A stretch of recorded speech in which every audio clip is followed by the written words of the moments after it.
Terima kasih buat semuanya yang sudah mengunjungi dan bantu support channel Dongeng Donghua ini. Semoga selalu dilancarkan usahanya, dimurahkan rezekinya, dan dimudahkan segala urusannya. Bagi yang baru bergabung, jangan lupa bantu subscribe. Aktifkan tanda lonceng. Klik like, komen, dan share channel Mimin ke penjuru alam semesta. Oke, mari kita kancutin ceritanya. The First Order, atau Di Yisulai.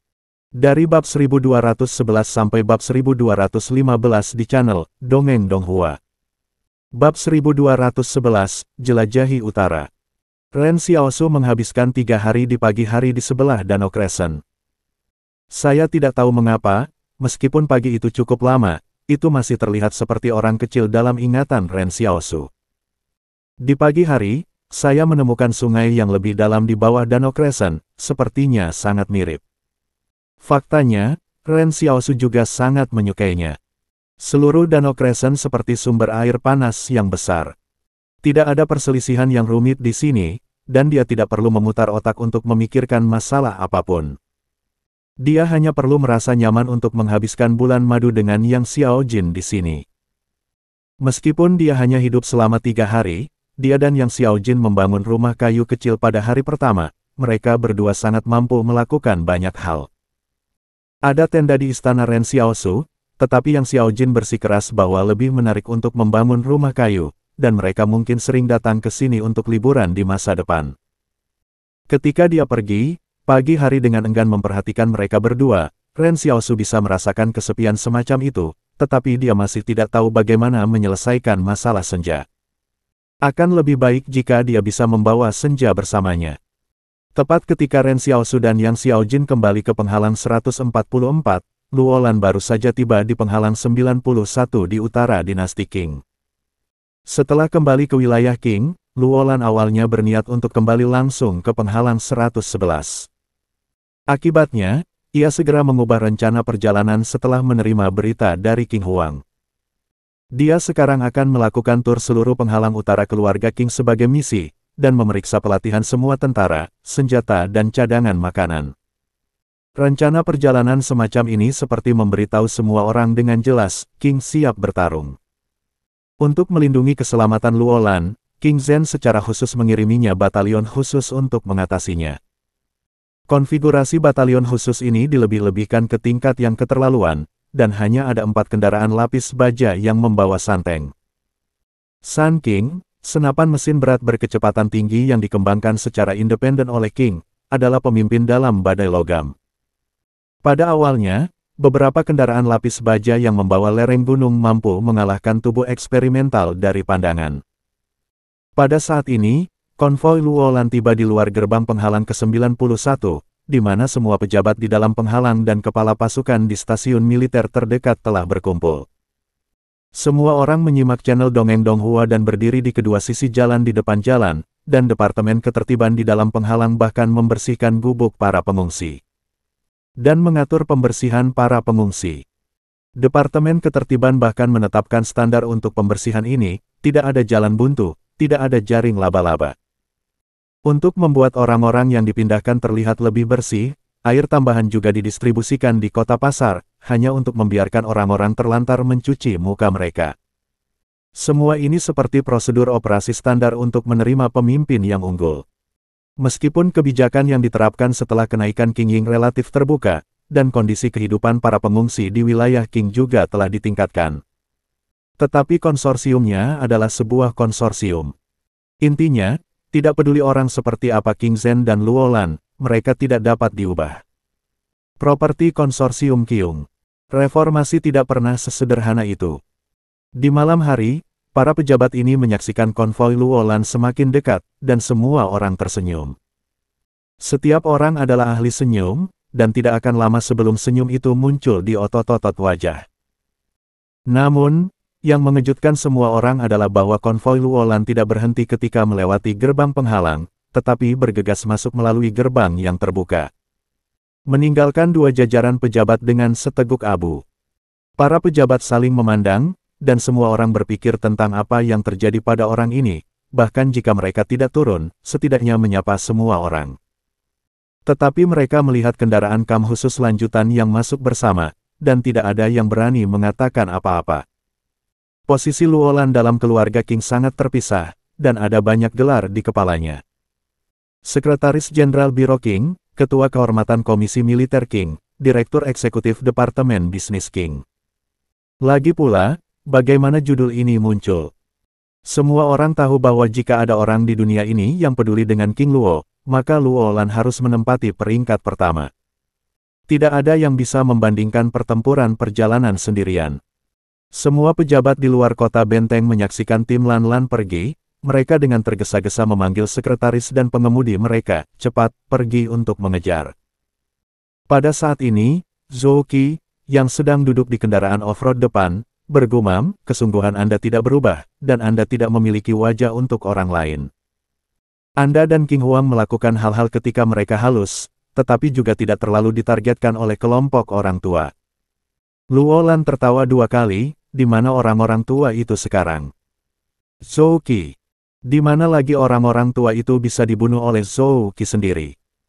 Luolan duduk di barisan depan dan memandang ke depannya. Dia menjelaskan dengan santai, saya tidak pergi ke utara untuk berteman dengan orang-orang ini, tetapi untuk melakukan sesuatu. Jika tidak dilakukan dengan baik, apa gunanya berteman dengan mereka? Ini bukan masalah berteman atau tidak, ini masalah tidak membuat musuh, kata Zhou Qi dengan emosi. Luolan menggelengkan kepalanya dan berkata, ini adalah masalah terbesarmu, selalu berpikir bahwa tidak ada yang bersalah. Tetapi kamu bukan emas, bagaimana semua orang bisa seperti kamu? Kebanyakan orang menyukainya, kata Zhou Qi. King Ying bertanggung jawab atas King sebesar. Sebagai bawahanku, wajah hitam tentu saja ingin aku bernyanyi, dan tentu saja, orang baik ingin King Ying diurus, kata Luolan dengan serius. Beli hati, petik 2. Luolan melanjutkan, Zhou Qi, di Vanity Fair ini, harus selalu ada seseorang untuk menjadi orang jahat. Aku hanya perlu menyelesaikan sesuatu dan membereskan orang-orang ini. Ketika King Zhen membutuhkannya, mereka dapat digunakan. Yah, seperti apakah mereka membenci saya atau tidak, itu urusan mereka. Lagi pula, mereka tidak bisa membantu saya. Sebenarnya, Zhou Qi tidak mengerti alasan ini. Dia tahu bahwa Luolan seperti pisau di tangan King Huang, dan bukan itu King Lan ingin dia menggunakan pisau ini, tetapi Luolan ingin melakukannya. Semua ini hanya untuk membuat kekuatan King Zhen cukup stabil. Namun, dalam pandangan Zhou Qi, bagaimana seseorang dapat mempertimbangkan hanya untuk orang lain, tetapi tidak untuk dirinya sendiri. Sekarang tampaknya King Zhen dan Luolan intim, tetapi jika suatu hari King Zhen berubah. Ketika King Zhen tidak lagi menyukai Luolan, saya takut akan ada banyak musuh yang ingin jatuh pada Luolan. Zhou Qi memandang Luolan, sudahkah kamu mempertimbangkan masa depan? Luolan menyela, kamu meremehkan aku dan King Zhen. Konvoi langsung menuju gedung kantor di dalam penghalang. Luolan keluar dan duduk di lobi terlebih dahulu. Para pejabat di gedung menunggu di samping Luolan dengan ketakutan, dan para pejabat yang pergi menemuinya dikejar keringat. Secara umum, orang gemuk selalu memberi orang afinitas ekstra. Namun, Luolan sekarang merasa lebih kekar dan kuat, yang menambah banyak kekuatan pencegah. Sederet pejabat berdiri di depan Luolan dengan jujur dan tidak berani membiarkannya keluar, takut kalau dia telah melakukan sesuatu yang salah karena dia telah membuat paman begitu kuat. Luolan berkata sambil tersenyum di sofa di lobi, setiap orang adalah karakter dengan kepala dan wajah, jangan takut padaku. Semua orang menundukkan kepala mereka dan tidak berbicara, dan kemudian mereka berpikir satu sama lain bahwa hanya orang bodoh yang akan mengambil kata seperti itu. Oke, tidak ada lagi gosip. Setelah memeriksa penghalang 91, saya akan kembali ke penghalang 111. Bawalah semua dokumen yang saya butuhkan, kata Luolan sambil tersenyum, Anda seharusnya sudah mendengarnya. 92. Orang-orang di penghalang nomor 1 menipu saya dalam jumlah cadangan biji-bijian dan inventaris aset, dan orang itu tertembak hari itu. Jadi, sebelum Anda mendapatkan dokumen, Anda harus terlebih dahulu mencari tahu cara menghilangkan air. Ini bagus untuk Anda. Seorang pejabat mendengar ini dan berulang kali menyeka keringat, Anda dapat yakin bahwa kami siap di sisi ini. Xiao Li, cepat bawa akun gudang ke Bos Luo untuk diperiksa dan diverifikasi.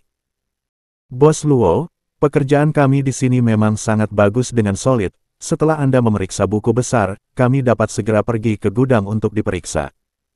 Tidak heran pejabat ini panik. Sebelum Luolan datang ke penghalang 91, dia benar-benar menembak beberapa orang. Beberapa hari yang lalu, tepat setelah penghalang nomor 92 diterima oleh Luolan, Luolan juga melakukan inspeksi mendadak hari ini. Dan bahkan tidak menghadiri makan malam yang disiapkan oleh petugas penghalang. Para pejabat mendengar bahwa Luolan itu cantik, dan dia menyiapkan beberapa pengawalan untuknya. Akibatnya, Luolan langsung memimpin batalion khusus untuk membangun barak militer sementara di area gudang, dan juga memberlakukan undang-undang darurat militer di seluruh gudang. Selama beberapa hari, seluruh wilayah darurat militer hanya diizinkan untuk masuk atau tidak keluar. Dan itu tidak selesai sampai Luolan menyelesaikan inventarisasi semua makanan dan peralatan militer. Beberapa pejabat beruntung, berpikir bahwa selama Luolan dihibur, itu akan baik-baik saja. Akibatnya, Luolan tidak memberi mereka kesempatan untuk menghibur mereka, dan menembak mereka secara langsung. Operasi Luolan begitu parah dan berbisa sehingga setelah berita itu keluar, semua orang berada dalam bahaya, takut bahwa dia akan menjadi telur sial berikutnya yang akan ditembak. Masuk akal bahwa bahkan kejahatan paling serius perlu diadili.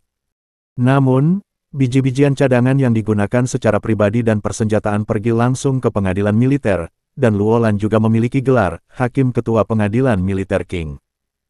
Kemana barang-barang ini pergi, di mana pengadilan militer wilayah? Menurut operasi Luolan, kejahatan apa yang akan diadili di tempat? Kedengarannya sangat kekanak-kanakan, tetapi Luolan benar-benar melakukan hal itu. Adapun dokumen putusan pengadilan dan sebagainya, Luolan akan menindaklanjuti dengan bawahan. Kasus-kasus yang ditangani oleh pengadilan wilayah di Luolan memiliki satu kesamaan, para terdakwa tidak membela dan tingkat hukuman mati adalah 100%. Pada dasarnya, terdakwa pergi sebelum dia bisa membela. Bahkan, Luolan juga tahu bahwa perawatan ini akan menakuti semua orang dan tidak kondusif bagi stabilitas ketertiban. Tapi dia tidak punya pilihan, kesiapan tempur King di atas segalanya, dan dia harus menggunakan cara khusus di waktu-waktu khusus. Kalau tidak, King Zhen tidak membutuhkannya untuk memverifikasi cadangan dan persenjataan biji-bijian. Secara umum, hal-hal yang perlu dilakukan oleh Luolan sudah sangat rumit. Pada saat ini, buku-buku rekening semuanya telah dibawa ke Luolan, tetapi Bos Luo melihat para pejabat yang berkeringat, tetapi tiba-tiba tertawa. Oke, saya tahu Anda telah melakukan yang terbaik dalam 3 hari terakhir. Waktu yang sangat singkat tidak mudah untuk mengisi gudang standar saya, dan saya tidak akan pergi ke gudang. Setelah berbicara, Luolan bangkit dan keluar kendaraan di luar gedung kantor, bergegas, dan pergi dengan tergesa-gesa. Adegan ini membuat semua orang menyimak channel Dongeng Donghua tercengang. Semua orang mengatakan Anda mencari sesuatu. Apakah Anda bahkan tidak melirik buku akun ketika Anda datang ke sini dan pergi? Namun, beberapa pejabat yang diberitahu berkeringat dingin. Kendaraan off-road mengatakan minggu lalu, sepertinya masalah sudah terpecahkan. Tentu saja, kata Luolan, sebenarnya, itu sudah dipecahkan sebelum datang, tetapi itu harus tetap datang, setidaknya untuk memberi mereka ingatan panjang. Biarkan mereka tahu bahwa tidak ada dinding kedap udara di bawah langit. Faktanya, apa yang dilakukan Luolan di Barrier 92 tidak lebih dari sebuah stand-up. Penembakan itu masih menyebar melalui Departemen Intelijen. Sekarang seluruh agen intelijen King ada di tangan Luolan. Dia melakukan ini. Hal semacam ini berguna. Sebelum Luolan tiba di Barrier 91 hari ini, ia telah mengetahui melalui intelijen internal bahwa para pejabat penghalang ini dipaksa untuk mati dengan membeli sejumlah besar biji-bijian dari kantong mereka untuk mengisi gudang standar dari setiap depot biji-bijian. Terlebih lagi, orang-orang ini diam-diam membeli makanan mahal, dan mereka tidak berani memberi tahu orang. Beberapa harga rendah digunakan untuk menjual kembali biji-bijian di gudang gandum, tetapi sekarang harga tinggi digunakan untuk membelinya kembali. Semua cacing ini dilubangi sekaligus. Dan mereka ingin muntah darah. Ketika Luolan hendak pergi, dia ingin memberitahu mereka, saya tahu semua gerakan kecil Anda, dan jangan berpikir bahwa mungkin ada apapun yang saya tidak ketahui tentang keluarga King ini. Dengan melakukan itu, ini juga memperingatkan mereka untuk tidak memainkan trik ini di masa depan, jika tidak syuting akan berakhir. Luolan berkata kepada Zhou Qi, ada begitu banyak penghalang di seluruh keluarga King, dan butuh terlalu lama untuk memeriksa setiap kursi di masa lalu, jadi kami tidak punya banyak waktu sama sekali. Jadi, daripada pergi untuk menyelidiki, lebih baik membiarkan orang-orang ini berada di bawah tekanan ketakutan. Pemeriksaan diri. Ada 3 poin kunci dalam rangkaian operasi ini. Yang pertama adalah membunuh yang lain dan menakut-nakuti yang lain. Yang kedua adalah memberi orang-orang ini kesempatan untuk memberitahu mereka bahwa kali ini, selama Anda memberi makan makanan ke Laosu, Laosu dapat bertindak seolah-olah tidak ada yang terjadi sebelumnya. Yang ketiga adalah membuat orang-orang ini mengerti bahwa Eliner saya ada di seluruh Kingshi, dan jujur di masa depan. Dengan kombinasi pukulan, seluruh sistem cadangan material segera jelas, dan bagi para pejabat yang masih menolak untuk menebus gandum cadangan, Luolan secara alami memiliki cara untuk mengetahuinya. Harus dikatakan bahwa meskipun prestise King telah dalam ayunan penuh setelah penyatuan kembali Barat Daya dengan King, King memang tidak memiliki peran jahat. Orang jahat ini harus melakukan hal-hal kotor yang tidak dapat dilakukan oleh tuan keluarga King, dan membunuh mereka yang tidak mudah dibunuh. Ini mungkin karena identitas bayangan selalu ditetapkan di Kingshi sebelumnya. Konsorsium akan selalu memiliki beberapa hal yang teduh dan terkenal yang perlu dilakukan oleh bayangan. Sebelum King Ying adalah bayangan Kingshi, sekarang giliran Luolan. Meskipun tidak ada yang mengatakan bahwa Luolan adalah bayangan keluarga King, semua orang tahu itu. Dengan adanya pembunuhan birokrat seperti Luolan, pejabat dari semua hambatan harus mengambil ekor mereka untuk menjadi manusia. Luolan berkata kepada Zhou Qi, King Zhen secara khusus meminta saya untuk melakukan perjalanan ini, menunjukkan bahwa masalahnya harus sangat serius, dan bahaya sudah dekat. Saya harus membuat orang-orang ini takut kepada saya sebelum mereka dapat melakukan sesuatu dengan baik. Kadang-kadang saya berpikir Huairu, tetapi situasinya tidak memungkinkan. Ayo, saudara-saudaramu memiliki cara sendiri dalam melakukan sesuatu, dan aku terlalu malas untuk mengatakan apa-apa, Zhou Qi tidak lagi berkata. Saudara akan menjadi orang jahat atau orang jahat untuk saudaranya, kamu tidak peduli dengan dirimu sendiri. Dan orang luar juga berkata apa, saya hanya merasa sedikit kasihan. Mereka secara khusus mempersiapkan banyak wanita cantik untuk menghibur kami, jika Anda ingin membuat isyarat, hanya membuat isyarat. Anda memiliki mereka bermaksud membawa wanita cantik pergi secara langsung. Bagaimana cara kerjanya? Luolanyi berkata dengan fasih, Zhou Qi, aku tidak menyangka kamu menjadi orang seperti itu. Zhou Qi hampir muntah darah, jangan berpikir aku tidak tahu apa yang telah kamu lakukan sebelumnya, bawang putih besar apa yang kamu bungkus dengan saya sekarang. Pada saat ini, Luolan berkata dengan sungguh-sungguh, Zhou Qi, Anda bukan orang luar, dan King Huang dan saya sama-sama menganggap Anda sebagai sahabat dan saudara Anda. Zhou Qi mencibir, biarkan aku sensasional, aku hanya mengakui uang. Kami akan memberi sebanyak yang seharusnya, dan memberitahumu ini bukan untuk menghemat uang, tetapi hanya berharap kamu tidak menganggap dirimu sebagai orang luar, Luolan menjelaskan. Kurang membodohiku, Zhou Qi meremehkan, dikatakan bahwa aku diperlakukan sebagai saudara. Akibatnya, rencana dan rencana King Zhen tidak menyembunyikanku. Luolan menggelengkan kepalanya, ini adalah dua hal yang berbeda. King Zhen memiliki rencananya. Rencana dan rencananya tidak hanya disembunyikan dari Anda, kadang-kadang bahkan dari saya. Ini tidak memalukan, tetapi ia harus merahasiakannya. Perlu, musuh yang akan kita hadapi di masa depan lebih mengerikan daripada yang Anda dan saya pikir. Zhou Qi cemberut, siapa yang tidak mau bicara dengan mulut kosong. Luolan menghela nafas, kamu akan mengerti nanti. Pada saat ini, di Bukit Ginkgo di penghalang ke-111 dari dinasti Qing, Brigade Infanteri Qing menjaga seluruh Ginkgo Manor. Ini adalah benar 3 langkah 1 pos, 5 langkah 1 pos, dan ketatnya pertahanan adalah keterlaluan. Sebenarnya, King's Manor belum pernah mengunjungi begitu banyak prajurit untuk waktu yang lama, tetapi hari ini sedikit istimewa, dan King Huang kembali ke istana besar ini. Pertahanan istana sangat ketat dan longgar, dan dari luar, semua orang hanya merasa perlu mengirim pasukan lapis baja untuk masuk. Namun, di manor dalam, tidak ada banyak tentara penjaga, bahkan tidak ada satu prajurit penjaga di gedung utama. Hanya King Qi yang dipercaya Su Qi ada bersamanya. Tidak ada pelayan, suara piano bergema di gedung utama yang kosong. King Xuan mengenakan jas putih duduk di depan piano di aula. Jari-jarinya berjalan di atas kunci hitam dan putih, tetapi dia menutup matanya dengan erat. Dia tidak melihat nilainya, sepertinya nada yang begitu panjang telah terukir dengan jelas dalam benaknya. Nada dipanaskan, tetapi ekspresi King Zhen tenang. Akan sedikit aneh jika orang lain melihatnya, tetapi Su Qi telah lama terbiasa dengannya. Dia tahu bahwa King Zhen bukan tanpa fluktuasi internal, tetapi bahwa pihak lain masih dalam keadaan menahan diri sepenuhnya. Ini seperti pihak lain yang harus menahan preferensi dan emosinya saat ini demi masa depan King. Untuk berpikir lebih jernih, King Zhen harus lebih tenang daripada yang lain.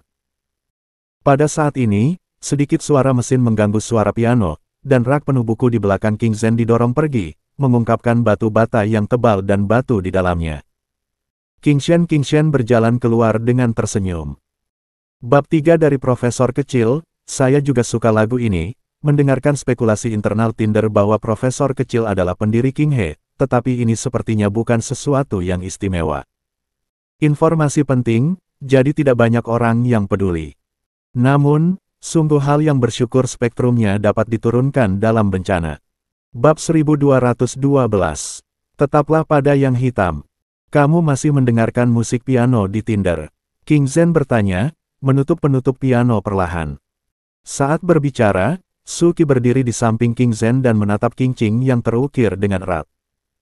Meskipun pihak lain terlihat persis sama dengan King Zhen, Su Qi benar-benar sulit untuk memiliki semacam keintiman dengan replika, dan dia selalu penuh dengan tindakan pencegahan terhadap replika. King San memandang Su Qiyu dan tersenyum pada King Zhen, begini, sudah begitu lama, tetapi mata semua orang masih sangat waspada. Benar saja, kelahiran dalam konspirasi itu sendiri adalah awal yang salah. Dan awal yang salah hanya akan menghasilkan hasil yang salah. Faktanya, King Laosan menyimpulkan dengan sangat akurat. Jika dia tidak dilahirkan di Tinder, mungkin semua orang akan melihatnya sekarang. King Zhen tersenyum dan berkata, apakah kamu masih peduli tentang ini? Tentu saja, King Laosan juga tersenyum, jika kamu ingin bergabung dengan grup ini, kamu tentu peduli dengan mata semua orang. Ngomong-ngomong, untuk menjawab pertanyaan yang baru saja kamu katakan, pelatihan yang kuterima selama kebakaran adalah semua aspek. Bukan hanya militer. Petik 2. Bisakah kamu memainkan piano? King Zhen bertanya. Tidak, King Lao menggelengkan kepalanya, kamu tidak tahu cara memainkan piano di dokumen, jadi kobaran api belum membuatku mempelajarinya. Kapan kamu belajar piano? Kenapa aku tidak tahu?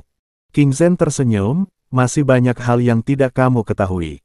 Ayo, mari kita bermain catur hari ini. Kamu melihatku hari ini, hanya untuk bermain catur. King Lao bertanya. Ya, jawab King Zhen. Dengan mengatakan itu, dia meminta Su Qi untuk mengambil papan dan potongan Go.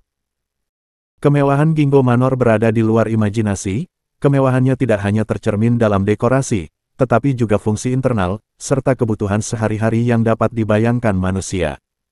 Termasuk Go.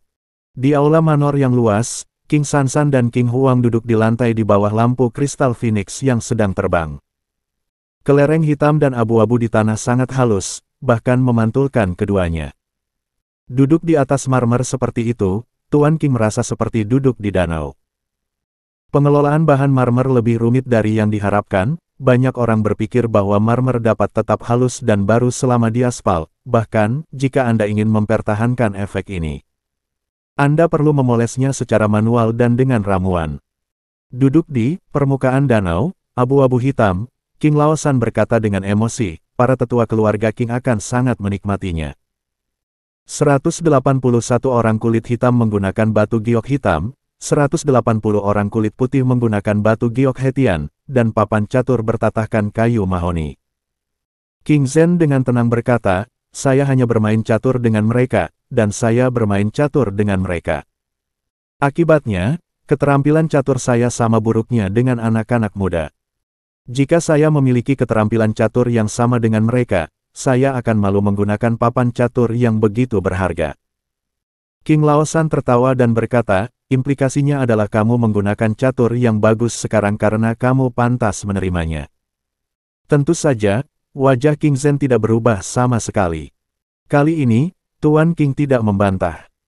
Di matanya, King yang duduk di depannya mungkin adalah orang yang paling proaktif di dunia. Jika dia memecahnya, itu akan menjadi manusia yang paling lama terlihat di dunia. Tidak sulit bagi orang-orang seperti itu untuk bermain Go dengan buruk. Suki melihat ke samping, bahkan dia jarang melihat yang ketiga. Selama masa ini, Suki juga merangkum bahwa resmi orang tuanya, King Zhen, masih perlu lebih tenang, sebaliknya putra ketiga King memiliki lebih banyak kata dan tindakan lebih kecil. Dan kepribadiannya lebih hidup. King Laosan memperhatikan mata Suki dan tersenyum, saya bisa menebak apa yang Anda pikirkan, apakah Anda pikir saya terlalu banyak bicara? Suki tidak mengatakan apa-apa. Bagaimana dia bisa campur tangan dalam adegan seperti itu? Sebagai hasilnya, penatua ketiga King menjelaskan kepada Suki. Dengan demikian, Tinder mensimulasikan lingkungan pertumbuhan King Zhen, bahkan jika dua karakter kita tidak persis sama, itu akan menjadi seperti 60%. Tetapi kemudian saya menemukan bahwa saya bersama King Zhen kepribadian jauh dari satu sama lain. Saya menyimpulkannya, mungkin karena saya tidak memiliki beban sebanyak Anda. Suki membeku sesaat. Dia memberi King Zhen pandangan bawah sadar, tetapi menemukan bahwa orang tuanya tidak membantah satu sama lain. King tersenyum dan berkata, apakah Anda tahu bahwa keluarga besar King ini dan orang barat daya tidak ada hubungannya dengan saya? Mereka bisa makan hari ini, dan besok, saya bahkan tidak berpikir perhatian.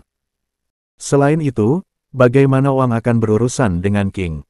Seberapa mengerikan kecerdasan buatan? Bisakah King menang? Saya tidak harus memikirkannya. Jika hal ini menjadi tanggung jawab saya tidak akan ceria. Tidak membiarkan kecerdasan buatan memahami niatnya, dia jelas adalah orang yang suka berbicara dan suka menumbuhkan bunga. Tetapi dia menjauh dari kerumunan dan tidak membiarkan dunia luar memiliki penilaian yang jelas terhadapnya. Dalam jangka panjang, itu akan menahan masalah. King Zhen dengan tenang menatap anak ketiga King, bicara lebih sedikit. Tuan King mengangkat bahu, mengapa kamu tidak membiarkan saya berbicara? Saya harus menjadi orang yang paling mengenal Anda. Sekarang Anda jelas-jelas menghadapi kekurangan kesempatan uang untuk menang, bahkan 30%. Saya rasa Anda tidak perlu melakukannya. Saya menyembunyikan bawahan Anda, jika tidak mereka akan sangat khawatir. Faktanya, dalam menghadapi keberadaan seperti itu, kemungkinan menang 30% sudah sangat tinggi, meskipun saya tidak tahu dari mana peluang menang Anda. Biarkan saya hadapi ini musuh seperti ini, saya khawatir tidak ada peluang untuk menang. Ini mungkin tempat saya lebih rendah dari Anda. Petik 2. King Zhen meningkatkan nadanya, masalahnya datang dari mulut. Yah, aku tidak akan mengatakan apa-apa, bagaimana aku masih bisa mengancam orang? King Lao tutup mulut. Suki diam, dan dia jelas menyadari bahwa King Lao San benar. Dia mulai mengikuti King Zhen sejak lama, meskipun mantan kepala King Qing itu terkenal, dia masih orang yang suka tertawa dan bisa membuat lelucon secara pribadi. Hari ini, King Zhen tiba-tiba tampaknya telah mengubah dirinya. Perasaan King memberi Suki tampak lebih megah. Awalnya Su menyembunyikan pikirannya, ini harus menjadi kesamaan para atasan, Pak telah menjadi tuan dari keluarga King, dan tentu saja harus agung. Tapi Suki sekarang mengerti bahwa itu karena King Zhen memiliki terlalu banyak hal di tubuhnya, dan semua ini tampaknya terkait dengan peluang 30% kemenangan yang disebutkan oleh King Laosan. Suki tidak mengerti, King, yang tak terkalahkan di matanya, hanya memiliki peluang 30% untuk menang melawan Wang. 10%, kata King Hua. King Lao membeku sejenak, apakah kamu hanya memiliki peluang 10% untuk menang? Pada saat ini, King Zhen menarik papan catur dengan potongan-potongan hitam dan putih di sebelahnya, kemudian dia benar-benar memegang catur hitam di tangan kirinya dan catur putih di tangan kanannya. Bermain melawan dirinya sendiri. Dia bergerak perlahan di setiap langkah, sepertinya sedang memikirkan sesuatu, dan kemudian turun lebih cepat dan lebih cepat. Tuan King melihat petunjuk, siapa yang memainkan permainan ini. Anda secara khusus memanggil saya hari ini, agar saya melihat permainan yang dimainkan oleh orang lain. Yah, King Zen mengangguk, ini adalah permainan catur yang dimainkan kecerdasan buatan melawan manusia. Sepertinya kamu tidak menganggap Wang Shengzi sebagai lawan. King Lao San tiba-tiba mengerti banyak, lawanmu adalah kecerdasan buatan Wang. Wang Shengzi kehabisan waktu, kata King Zen, saya kira dia tidak bisa bertahan lama, dan dia bahkan tidak bisa terlibat dalam perang formal antara King dan Wang.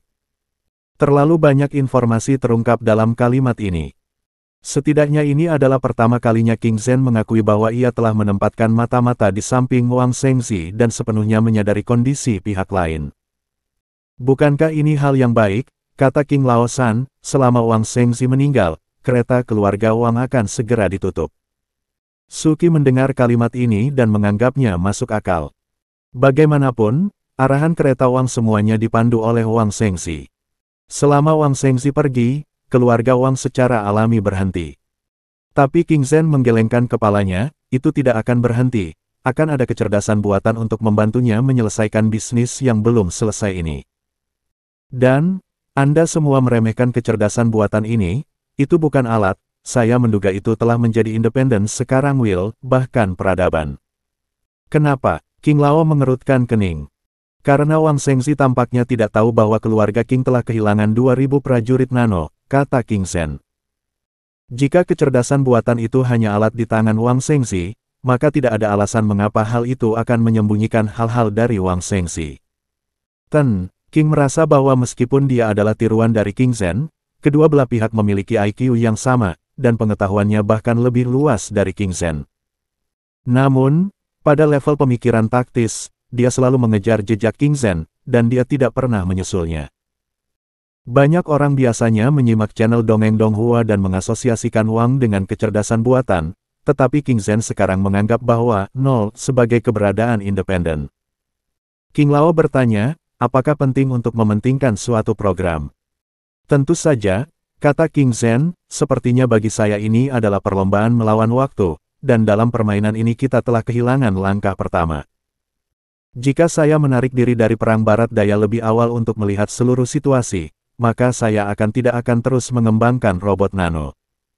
Suatu program mungkin bukan merupakan ancaman, tetapi ketika memiliki robot nano, ia memiliki senjata di tangannya. Saya tidak pernah berani meremehkan kecerdasan buatan karena telah melampaui dimensi pemikiran kami. King Lao tertegun untuk pertama kalinya. Ini adalah pertama kalinya dia melihat King Zen yang berpikir dia tidak sebagus yang lain, dan itu tidak sebagus program. Namun, Tuan King juga dapat mengerti, tidak ada yang bisa mengetahui segalanya, Anda telah melakukan cukup baik. Tidak perlu menghiburku, kata King Zen, pada saat ini, semua emosi berlebihan, kita hanya perlu berpikir tentang bagaimana untuk menang. Pada saat ini, King Zen menjatuhkan titik hitam lain di papan catur. Alasan mengapa kenaikan cepat King di era gurun itu sendiri karena nenek moyang kita King mempertahankan banyak warisan pengetahuan, dan kemudian menggali peradaban sebelum bencana. Ada langkah di depan di jalan.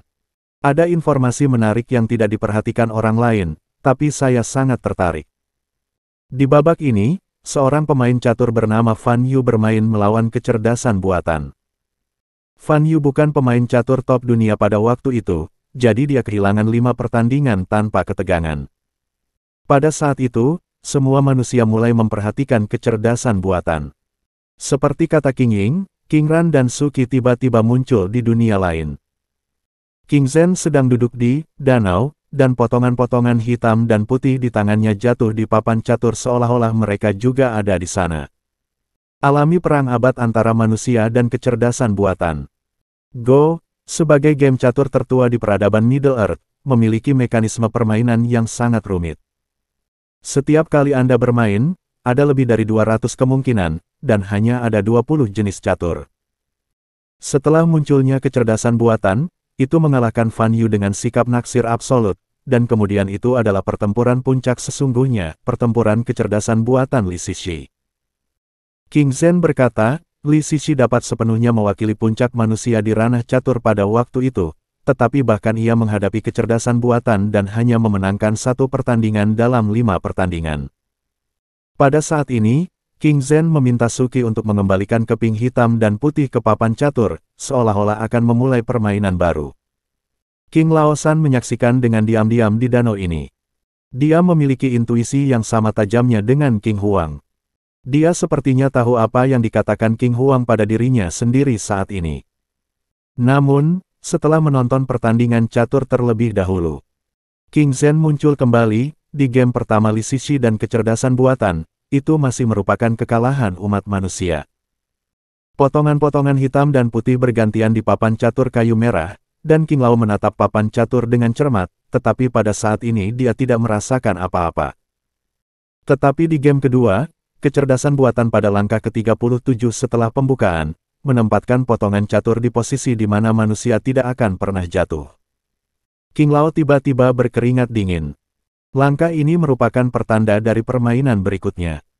Tampaknya semua akar penyebab kegagalan manusia telah ditakdirkan di langkah ke-37 ini. King Zhen berkata, pertama kali saya melihat materi ini, itu persis sama dengan Anda. Pada saat itu, saya hanya punya satu ide dalam pikiran saya, pergi masih bisa bermain dengan cara ini. Melawannya, itu seperti menghadapi yang belum pernah dilihat sebelumnya. Musuh, Anda tidak tahu apa yang dipikirkannya, atau kartu apa yang dimilikinya. Langkah 37 ini seperti tiba-tiba membajak semua prajurit nano dan robot nano saya, mungkin semua kegagalan ada ditakdirkan sekarang. Di akhir game kedua, King Zhen duduk dengan tenang di atas pualam kelabu tua, seolah meninjau seluruh game. King Shen juga diam, dan dia tidak mengatakan tiba-tiba sampai setengah jam kemudian, sangat perlu untuk mengubah kebiasaan bertarung King. Kecerdasan buatan didasarkan pada belajar manusia sebagai landasan kemajuan. Itu pasti telah mempelajari King untuk waktu yang lama, bahkan segera setelah kami mengambil langkah pertama, itu bisa menebak 99 langkah berikutnya. Tetapi selama kami tidak bermain kartu sesuai dengan akal sehat, kami memiliki peluang untuk menang darinya. King Ying menggelengkan kepalanya dan berkata, ini tidak sesederhana itu, mari kita menonton pertandingan ketiga. Di game ketiga, Li Ziqi mengubah gaya bermain caturnya sebelumnya, berharap untuk menghentikan semua kebiasaan dan pengalaman yang pernah dimilikinya. Dan ingin menggunakan ini untuk mengalahkan kecerdasan buatan. Namun, segalanya lebih buruk dari yang dibayangkan. Dalam game ini, Li Ziqi kalah lebih cepat. Menyerahkan masa lalu Anda berarti melepaskan keuntungan terbesar Anda. Mode pertempuran yang sudah biasa dilakukan tentara, dan mode komando yang sudah lama dibiasakan oleh perwira militer. Ini adalah landasan pertempuran Qiongs yang tak terkalahkan. Jika ini pun menyerah, maka kekuatan asli 10% Qiongs mungkin hanya bisa bermain untuk membuat. King Lao duduk diam di depan papan catur, merasa seolah-olah telah jatuh ke dalam jurang, dan perasaan tidak berdaya penuh dengan anggota badan. Jangan khawatir, game keempat adalah kemenangan bagi umat manusia, kata King Zhen. Mendengar kalimat ini, mata King Laosan dan Sukidu bersinar, seolah orang yang menang pada saat itu adalah dirinya sendiri.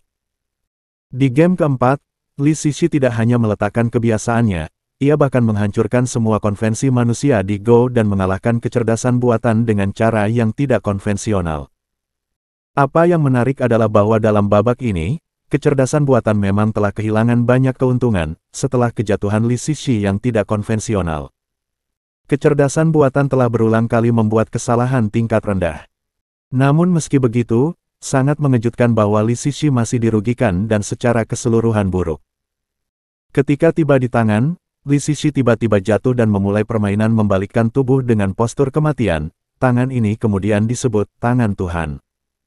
Inti dari satu tangan dewa ini adalah mematahkan pertama dan kemudian berdiri. King Zhen berkata, keuntungan dari kecerdasan buatan adalah bahwa ia memiliki 10.000 kemungkinan untuk mengatasi tata letak Anda, tetapi ketika mengambil tangan pertama hitam, itu lebih lemah daripada tangan belakang putih, karena ketika tangan hitam pertama, ia menghadap itu bukan musuh, itu sendiri. Jadi biarkan dia pergi dulu. King Laosan bergumam, apakah Anda ingin mengambil risiko besar setelah Anda mati? Ini adalah kesempatan Anda untuk sukses. King Zhen meliriknya, tidak ada pilihan. King Laosan bolak-balik memandang King Zhen dengan antusias. Babak kelima, apakah putaran kelima juga menang dengan cara ini? Tidak, Anda mengatakan hanya kalah satu putaran. King Zhen berkata, Anda tidak harus menonton pertandingan kelima, dan nilainya kecil. Kecerdasan buatan cepat beradaptasi dengan ritme baru dan mengalahkan manusia lagi. Manusia dapat melakukan hal-hal seperti biasa, sehingga bisa.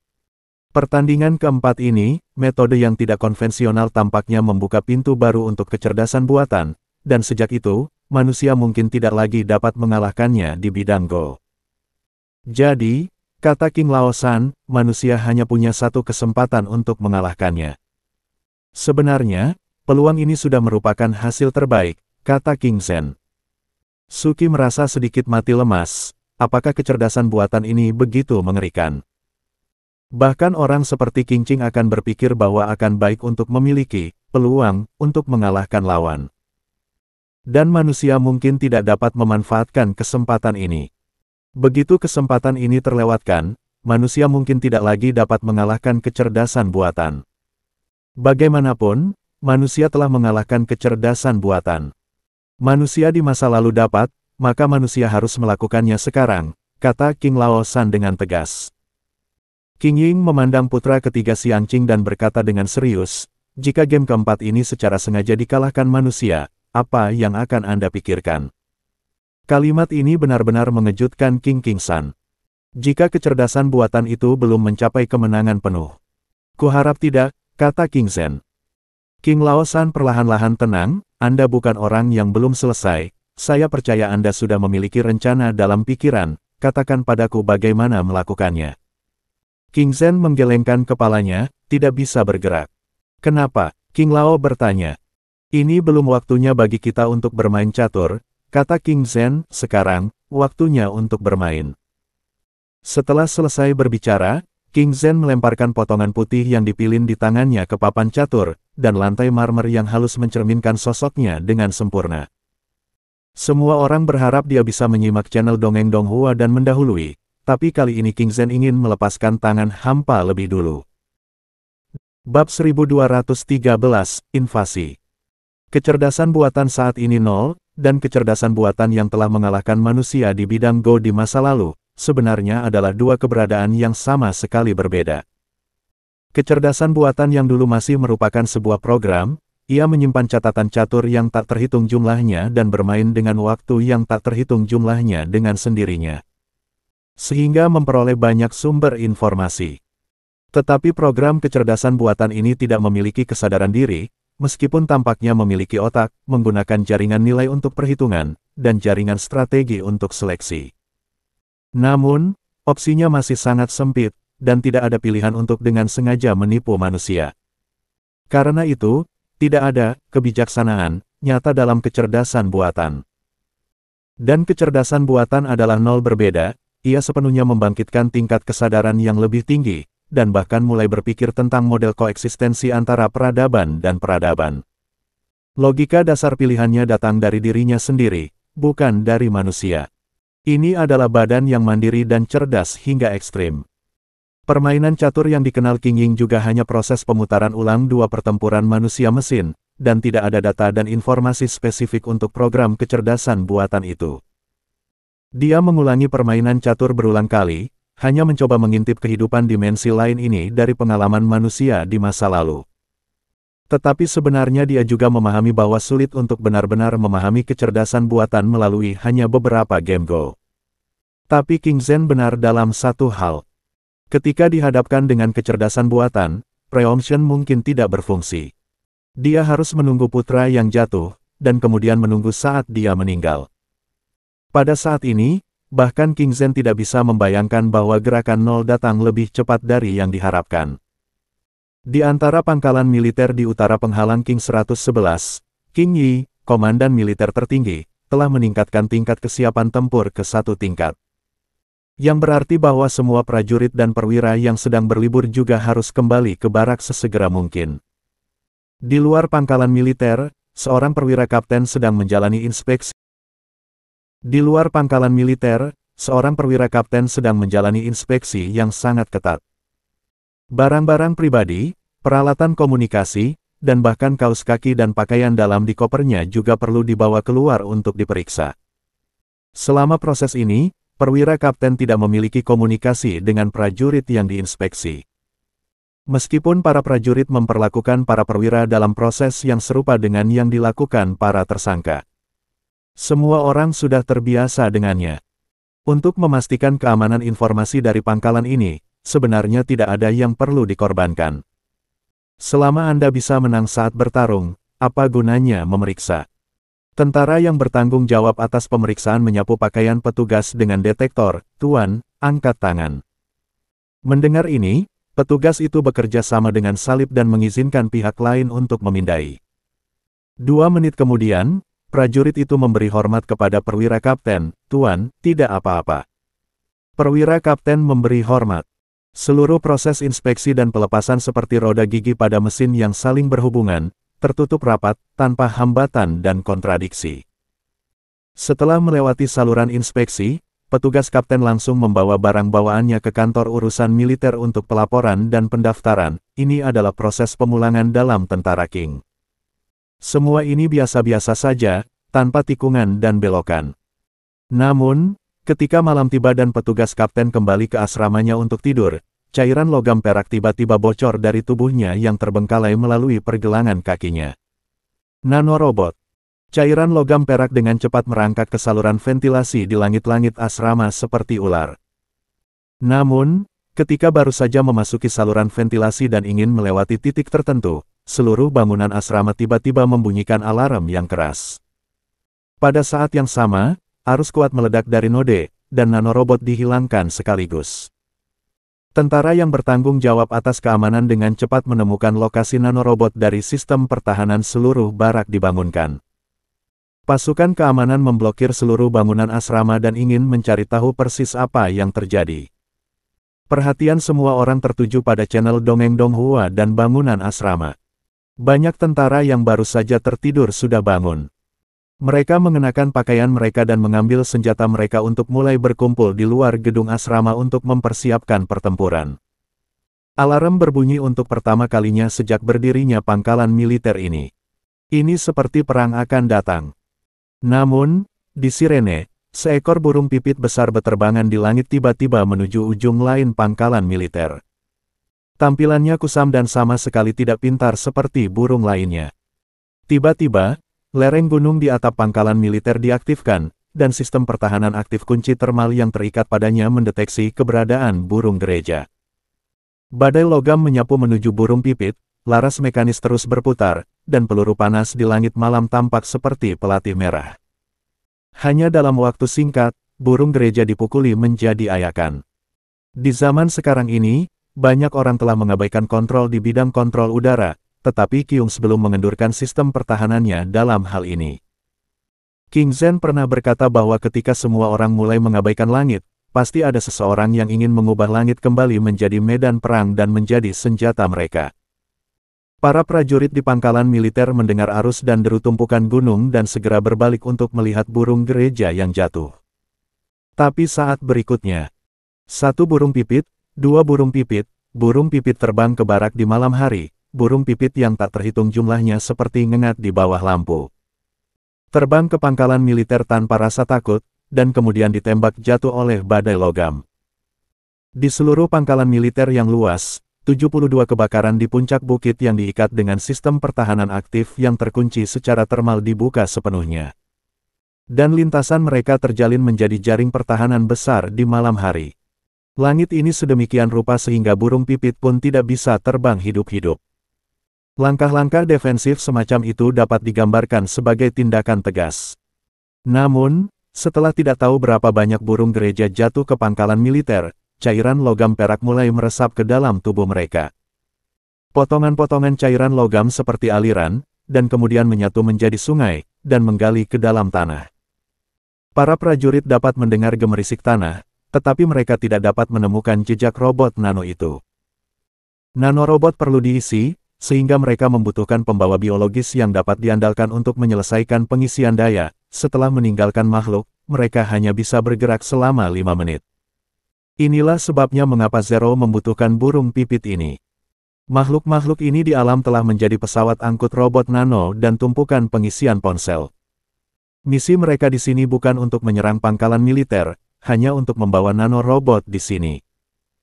Cairan logam tidak kehilangan arah setelah memasuki bawah tanah, mereka secara akurat mengunci posisi komando militer dan terus bergerak maju. Setelah 4 menit dan 39 detik, seluruh barak tiba-tiba menjadi gelap. Malam ini, pencegahan dan kontrol Qiyung terhadap penjajah asing sangat ketat, tetapi sama seperti permainan-permainan King Zhen yang berulang. Cara yang digunakan oleh pihak lain mungkin tidak dipikirkan oleh manusia. Bukan karena King tidak cukup hati-hati, tetapi pihak lain memiliki cukup waktu dan kekuatan komputasi untuk melakukan inferensi diri sampai ia memilih solusi optimal. Di pangkalan militer ini, simpul pertahanan yang terhubung ke saluran udara diatur untuk mencegah organisme masuk melalui saluran anti-ventilasi. Namun, perwira kapten yang membawa nanorobot hanyalah awal dari invasi. Pihak lain tampaknya tahu betul kapan alarm akan berbunyi, dan tahu bagaimana menarik perhatian pasukan garnison. Para prajurit dan perwira yang sibuk dalam komando militer semuanya diselimuti kegelapan. Semua orang berdiri di barak dan tidak mengerti apa yang terjadi. Tidak ada pemadaman listrik dan tidak ada infrastruktur yang rusak. Semua peralatan dinonaktifkan, bahkan printer dan penghancur yang paling mendasar pun dinonaktifkan. Pada awalnya, semua orang menunggu daya siaga untuk memulai, tetapi setelah menunggu 30 detik, tidak ada yang terjadi bahkan dengan daya siaga. Sebuah generator kecil independen dibawa oleh tentara keluar dari gudang, tetapi tidak peduli bagaimana mereka mencoba, mereka tidak dapat memulai kembali peralatan di barak. Ini bukan masalah pasokan listrik. Seluruh pangkalan militer diserang oleh sumber yang tidak diketahui.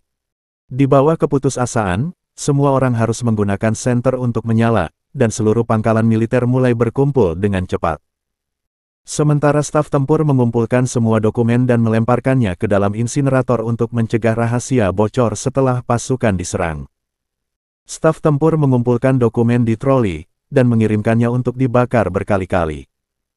Serangan yang diharapkan tidak tiba sampai subuh, dan tidak ada angin dan rumput di luar barak. King Yi, komandan militer tertinggi, berdiri di pangkalan militer. Ketika Cao Yang lahir, dia berkata kepada ajudan di sebelahnya, untuk menyiapkan kendaraan, aku akan kembali ke penghalang 111.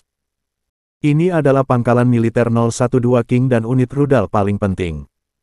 Setelah diinvasi, itu berarti King akan kehilangan dukungan terbesar mereka dalam perang.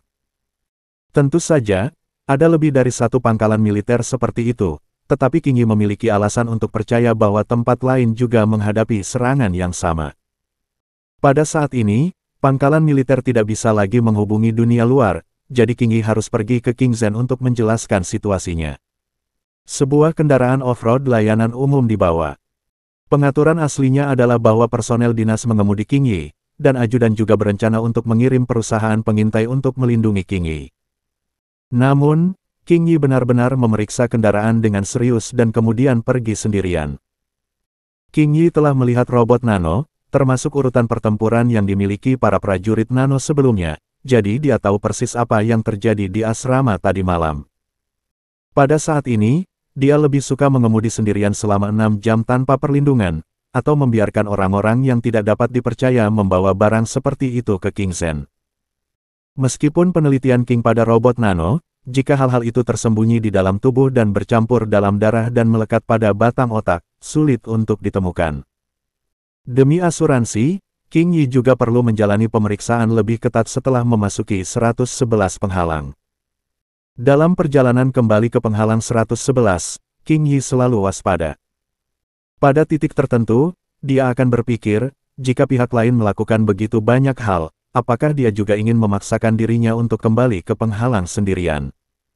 Dengan cara ini, pihak lain dapat mencegat diri sendiri di tengah jalan. Ini tidak seberapa penting King Yi berpikir dia, tetapi dia sekarang adalah komandan militer tertinggi dari keluarga King, jika dia meninggal, King Zhen harus menyebarkan energinya. Untungnya, setelah ia mencapai penghalang 111, tidak ada yang terjadi di jalan. Ini membuat King Yi agak bingung. Pihak lain melancarkan serangan dan pangkalan militer berada di ambang kehancuran, tetapi setelah serangan itu, tidak ada pendukung lain. Secara umum, setelah rencana serangan seperti itu, akan ada serangkaian serangan. Yang disebut mengambil keuntungan dari penyakit Anda untuk membunuh Anda, pertempuran militer selalu merupakan kombinasi dari pukulan. Bagaimana mungkin ada alasan untuk menghancurkan pangkalan militer sendirian? Ketika kami tiba di penghalang 111, sudah ada personel profesional menunggu pintu masuk penghalang. Mereka mendirikan tenda pengujian sementara, dan tenda itu penuh dengan berbagai instrumen, yang membuat orang terpesona. Terpal tenda ini dirawat secara khusus, dan bahkan ada lapisan tebal kertas logam di antara kanvas. Setelah King Yi dibawa masuk, seorang anggota staf datang kepadanya dengan defibrilator medis. King Yi melepas mantelnya, staf membiarkannya berbaring di tempat tidur medis, dan kemudian menempelkan konduktif ke dadanya. Tuan, Anda siap secara mental, dan Anda akan merasa sedikit tidak nyaman selama periode ini, tetapi ini normal, seseorang dengan hati-hati memegang pelat elektroda dengan kedua tangan. Dan kemudian satu pelat elektroda ditekan di antara tulang rusuk kedua dan ketiga di tepi kanan tulang dada King Yi cabang ditekan ke ruang interkostal kelima di garis depan ketiak kiri. Tiba-tiba, King Yi bergerak-gerak. Defibrilator dimodifikasi dan arus lebih tinggi dari itu untuk penggunaan medis. Pada saat ini, anggota staf lain di tenda menatap layar. Setelah dia mengkonfirmasi data, dia merasa lega, tidak ada nanorobot yang ditemukan di dalam tubuh, aman. Energi bio yang digunakan oleh robot nano sebenarnya adalah listrik biasa, dan meskipun robot nano kecil, mereka juga merupakan komponen elektronik. Dan orang-orang yang bertanggung jawab atas inspeksi ini menggunakan peningkatan arus defibrilator untuk menghancurkan komponen elektronik. Yang merupakan cara paling sederhana dan paling kasar untuk menghancurkan robot nano di dalam tubuh. Tentu saja, ada sekuel untuk meningkatkan kekuatan. Bahkan jika pasta konduktif dapat membuat area saat ini lebih seragam, masih tidak dapat menghindari luka bakar. King Yi bernapas dengan keras, hanya merasa seperti dia basah dengan lapisan keringat dingin, dan bekas luka bakar yang jelas di dadanya tampak sangat ganas. Tapi dia tidak banyak bicara, ini adalah proses yang harus dia lalui sebelum melihat King Zhen. Dia harus melindungi King Zhen. Seorang anggota staf berkata kepada King Yi, "Tuan, apakah Anda ingin istirahat?" King Yi menggelengkan kepalanya, "Tidak, bawa aku menemui kepala King Zhen." Staf saling melirik dan berjalan keluar dari tenda diam-diam, meninggalkan staf yang baru saja memberi King Yi kejutan listrik dan melepas topeng dan pakaian pelindung mereka dan tersenyum. "Tidak. Aku di sini." King Yi menatap King Zhen di depannya untuk waktu yang lama. "Kakak kedua, mengapa Anda di sini secara pribadi?" "Berbahaya. Bagaimana jika saya memiliki nanorobot pada saya?" "Tidak apa-apa," King Zhen tersenyum, "ada cukup peralatan untuk menangani hal-hal kecil itu." Respons berskala besar mungkin tidak cukup. Jika hanya jumlah yang dibawa oleh satu orang, itu sudah cukup. King Yi berbisik, "Saudara kedua maaf, pangkalan militer No. 012 diserang oleh seseorang, saya gagal menyimpannya di sana." King Zhen menggelengkan kepalanya, "Normal, aku katakan sebelumnya bahwa musuh yang kita hadapi lebih kuat dari yang bisa kita bayangkan." King Yi berkata, "Tapi aku belum tahu mengapa pihak lain melakukan ini." "Jangan khawatir," King Zhen menghibur, "pihak lain akan mengambil inisiatif untuk memberitahu kami apa yang kami inginkan." Bab 1214, Bersihkan Bahaya Tersembunyi. Berita invasi pangkalan militer King diblokir, dan setelah sehari penuh, tidak ada lagi insiden krisis. Menurut apa yang dipikirkan King Yi, pihak lain membatalkan pasukan penting rudal King hanya untuk perang lanjutan. Jika para Wang menyatakan perang pada saat ini, maka Kings akan lumpuh dalam pertarungan dengan yang lain. Oleh karena itu, selama hari ini, King Yi selalu dalam keadaan cemas. Dalam pandangannya, itu karena kelalaiannya sehingga kekuatan King rusak. Sebagai komandan militer tertinggi keluarga King, ia harus bertanggung jawab penuh. Jika terjadi serangan lanjutan, kekalahan King Yi seharusnya bersalah atas kematian. Namun, Wang tidak melakukan ofensif skala penuh, seolah-olah pihak lain hanya ingin menghancurkan basis 012, tanpa tindak lanjut. Ini membuat suasana hati King Yi kosong, dan aku hampir merasa hampir. King Huang membawanya ke Ginggo Manor di tengah gunung dan memintanya untuk menyiapkan air panas dan makanan. King Yi tidak memiliki nafsu makan sama sekali. Kakak kedua, apakah kamu tidak khawatir sama sekali? Tentu saja aku khawatir. King Zhen mengambil bantal dan membentangkannya di lantai marmer abu-abu gelap di aula gunung. Dia duduk di atas bantal seolah sedang duduk di tengah danau hitam. Saya tidak tahu mengapa, King Zhen tidak memiliki kasih sayang untuk rumah Ginggo ini, yang melambangkan otoritas keluarga King, tetapi memiliki titik lemah untuk danau hitam di aula ini. Dia bahkan membuat orang membuang barang-barang tambahan di aula, tanaman pot, batu, kaligrafi, lukisan, sofa, del, hanya menyisakan grand piano dan bantal-bantal abu-abu. King Yi duduk di tanah dingin di sebelah King Zhen dan berkata, "Kakak kedua, kenapa kamu tidak memarahiku? Pukul saja aku telah membuat kesalahan besar, kamu tidak mengatakannya padaku." Aku panik. Selalu ada sup ayam dalam masyarakat ini, pemimpin mengatakan Anda menghargai Anda, dan jika dia tidak mengatakannya, Anda sudah selesai. Faktanya, kalimat ini juga memiliki beberapa kebenaran, jadi King Yi selalu merasa seperti dia tanpa harapan terselamatkan di hadapan King Zhen yang tenang. Hanya saja King Zhen tidak menjawab pertanyaannya, tetapi mengatakan sesuatu yang lain. "King Yi, sudah berapa kali kamu berkunjung ke rumah Ginggo ini sejak masih kecil?" "Suatu kali," kata King Yi, "aku dipimpin oleh ayahku ketika aku berusia 18 tahun, dan berkata bahwa aku akan membawaku untuk melihat pria tua yang bertanggung jawab atas keluarga King. Dan kemudian pria tua itu berkata bahwa aku bukan bakat, dan ketika ayahku pulang, saya jarang merawat saya. Kemudian, ketika ayah saya sakit parah, dia tinggal di rumah sakit dan tidak mengizinkan saya mengunjunginya. Keluarga cacat dalam konsorsium ini mengejutkan. Mungkin banyak pengungsi mengetahui hal-hal ini dan diam-diam akan berbisik bahwa menjadi pengungsi baik, tetapi jika mereka diberi kesempatan untuk menjadi konsorsium baru, kebanyakan orang akan meninggalkan semua ini." Ayah King Yi sangat keras padanya, dan dia mendesaknya untuk belajar, bersosialisasi, dan bahkan belajar pengetahuan militer sejak remaja. Begitu King Yi tidak melakukannya dengan baik, ayahnya akan memukulnya dan memarahinya lagi. Suatu ketika, King Yi berpikir bahwa ini adalah karena ayahnya mencintainya, jadi dia akan sangat mencintai dan sungguh-sungguh. Kemudian, ia menyadari bahwa ayahnya menganggapnya sebagai alat untuk mendapatkan kekayaan dan kemuliaan dari awal sampai akhir. Begitu pihak lain menemukan bahwa alat itu tidak mudah digunakan, ia meninggalkannya. King Yi berkata, tampaknya Gingko Manor adalah tempat untuk menentukan nasib di mata setiap anak dari keluarga King. Sama seperti anak-anak dari orang biasa yang mengambil ujian masuk perguruan tinggi, daerah aliran sungai ditentukan sejak usia 18 tahun.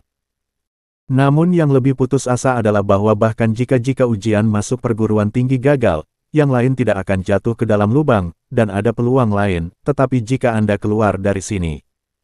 Jika kalimat terakhir tidak berguna, itu akan ditatap oleh hiena jekal luar.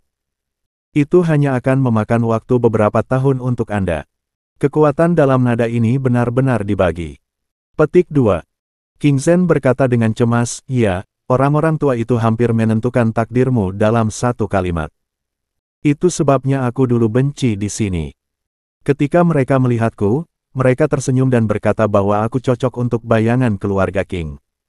Anda harus memberi mereka bayangan Kyung." King Yi memandangi saudara laki-lakinya yang kedua, sejujurnya, dia selalu sedikit penasaran. Apa yang dikatakan King di sini sebenarnya dipilih oleh kelompok orang-orang tua untuk menjadi bayangan istilah baru keluarga King. Namun, King Zhen tidak berniat menjelaskan apapun.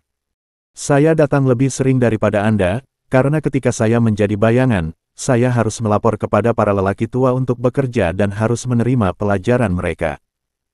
Setiap kali saya datang, saya merasa ada terlalu banyak dekorasi di aula ini, seolah-olah untuk menutupi fakta bodoh mereka. Ada banyak hal yang artistik." Petik 2. Di mata King Zhen, spesimen-spesimen kepala binatang buas, lukisan pemandangan dan senjata-senjata indah di Manor semuanya merupakan hiasan yang tidak berguna. Munafik dan terburu nafsu. Faktanya, orang-orang tua itu tidak punya kekuatan untuk berburu, mereka juga tidak memiliki percikan tinta, dan tidak ada yang pernah memainkan grand piano di aula ini. Orang yang benar-benar kuat, mengapa perlu semua ini untuk menghias diri mereka sendiri? Rumah Gingo ini tidak dapat mewakili keluarga King. Dimanapun King Zen duduk, itu adalah pusat keluarga King. Jadi, dia membiarkan orang-orang mengungsi ke sini, hanya menyisakan piano dan bantal. King Zen tersenyum pada King Yi. Ayah saya diberitahu oleh mereka bahwa mereka terlalu marah dan bodoh untuk membaca dan membaca. Akibatnya, mereka tertekan selama sisa hidup mereka dan dijalankan oleh kerabat. Anda tahu betapa miskinnya Luolan dan saya sebagai anak-anak. Kerabat itu mengambil semua urusan keluarga yang ditinggalkan oleh kakek saya. Sebenarnya, keluarga saya awalnya memiliki piano, tetapi Luolan hampir meninggal ketika ia lahir. Ayahnya menjual piano untuk mengobatinya. Saya selalu ingin memberinya beli yang lain, tapi sayangnya saya tidak bisa melakukannya sebelum dia meninggal. Kehidupan mulia King Huang dimulai ketika dia berusia 18 tahun. Ketika dia menjadi kandidat bayangan keluarga King, semua kerabat yang pernah diejek dan disindir melihat ke belakang untuk menyenangkannya. Hanya saja kebanyakan orang kemudian melihat penampilannya yang cerah dan indah dan melupakan rasa malu dari bayangan ini. Ini milik King, ini kenyataan. Dalam keluarga ini, kekayaan atau marginalisasi tidak lebih dari kata-kata orang tua. Sangat disayangkan bahwa pada saat King dihormati, ayahnya sudah meninggal. King Zen terus mengingat, ketika saya masih kecil, ayah saya mengukir kunci langsung di atas meja untuk mengajari saya bermain piano. Pada waktu itu, jari-jari saya sakit ketika saya berlatih. Saya selalu memohon ayah saya untuk tidak membiarkan saya belajar piano. Saya juga ingin menjadi seperti Luolan. Saya pergi bermain setiap hari, tetapi ayah saya mengatakan bahwa orang seperti saudara saya dapat meminta makanan dimanapun dia berada, karena dia mampu, mau menanggung beban. Mau membungkuk dan menundukkan kepalanya. Hanya saya membiarkannya merasa sedikit lega, kata ayah kalau dia sudah pergi, dan saya punya kerajinan, mungkin menjual kerajinan bisa menghasilkan uang untuk menjalani kehidupan. Tidak heran kau meninggalkan piano ini, kakak kedua, kata King Yi. Yah, King Zen berkata, jika ayahku bisa memainkan piano yang begitu bagus, dia akan sangat bahagia. Piano yang bagus harus dimainkan untuk orang seperti dia. King Yi mengangguk, saya mengerti piano, atau pertama kali Anda mendengarkan saudara laki-laki kedua, Anda mengangkatnya, tetapi mengapa saya harus menyimpan bantal? King Ying melirik King Yi, karena duduk di lantai untuk waktu yang lama, bokong akan sakit. Bukankah pantatmu sakit? King Yi. Omong-omong, King Yi juga mensubscribe channel Dongeng Donghua dan pergi ke kamar untuk menemukan bantal dan meletakkannya di bawah pantatnya. Belum lagi, dia hanya duduk di lantai dengan King Zen dan dia tidak berani mengatakan apa-apa, sekarang dia merasa sangat terluka. Saya tidak tahu mengapa King Yi tiba-tiba merasa bahwa suasana hatinya jauh lebih tenang. Mungkin nada suara King Ying memengaruhinya, atau mungkin danau hitam itu terlalu tenang, dan hatinya tenang. Tidak heran kakak keduanya suka duduk di sini, dan pikiran pihak lain tampaknya memiliki terlalu banyak hal dalam pikiran, sehingga perlu lingkungan yang lebih diam untuk memilah emosinya. Yang ada di sini, keterbukaan dan rona tunggal seperti duduk di danau. King Zen berkata kepada King Yi, jangan terlalu khawatir. Kita harus mengakui kekuatan musuh sebelum kita memiliki keberanian untuk menghadapinya. Penghancuran pangkalan militer diharapkan, tanpa terlalu banyak menyalahkan diri sendiri. Bahkan jika pihak lain tidak menghancurkan pangkalan militer 012 itu juga akan menghancurkan hal-hal lain, yang tidak dapat kita cegah sekarang. Menurutmu apa yang ingin mereka lakukan sekarang? King Yi bertanya. King Zen tersenyum dan berkata, aku harus segera tahu jawabannya. Begitu suara itu jatuh, Suki berlari dari luar dengan telepon satelit di tangannya. Suki berkata kepada King Zen, Tuan, saya benar-benar menelepon. King Huang mengambil telepon dan meletakkannya di telinganya, dan suara lemah Wang Shengzi datang dari dalam. Pihak lain tertawa pelan, terakhir kali Anda diundang, Anda tidak datang. Kali ini, saya sedang menunggu Anda di penghalang 61. Setelah berbicara, Wang Shengzi menutup telepon. King Zen menyerahkan telepon kepada Suki, baik King Yi maupun Suki mendengar apa yang dikatakan Wang Shengxi. Ternyata pihak lain telah menghancurkan pangkalan militer 012, hanya ingin memberitahu King Shi, saya memiliki kemampuan untuk memecahkan keripik di tangan Anda. Terakhir kali Wang mengundang King Zhen ke dataran tengah, King Zhen tidak. Kali ini Wang memberi King Zhen alasan untuk pergi, jika Wang memulai perang dengan King akan kalah, tetapi sekarang ada peluang untuk pembicaraan damai, apakah Anda menginginkannya? King Yi memandang King dengan serius dan berkata, kakak kedua, kamu tidak bisa pergi. King Zhen bertanya, mengapa? Anda adalah pemimpin keluarga King, jika Anda memiliki sesuatu yang tidak terduga, keluarga King akan runtuh, kata King Yi. Mereka baru saja menghancurkan salah satu pangkalan militer kami, tetapi tidak menghancurkan mereka semua. Kekuatan, Wang ingin menyerang, dia pertama-tama harus membangun jalur pasokan besar, 500 km jalan, saya yakin akan memberitahu mereka perbedaan antara King dan Kong dan Zhou. King Zhen tersenyum dan berkata, itu dapat menghancurkan pangkalan militer pertama Anda, maka itu juga dapat menghancurkan yang kedua. Saya pikir pangkalan militer lain cenderung memiliki masalah, tetapi pihak lain belum meluncurkan rencana penghancuran. AI, bermain catur dengan kecerdasan buatan tidak bisa menjadi kebetulan. Tapi kakak kedua Anda akan sangat berbahaya. Apakah Wang akan memperlakukan Anda dengan baik? Apakah dia akan mengembalikan Anda ke barat daya?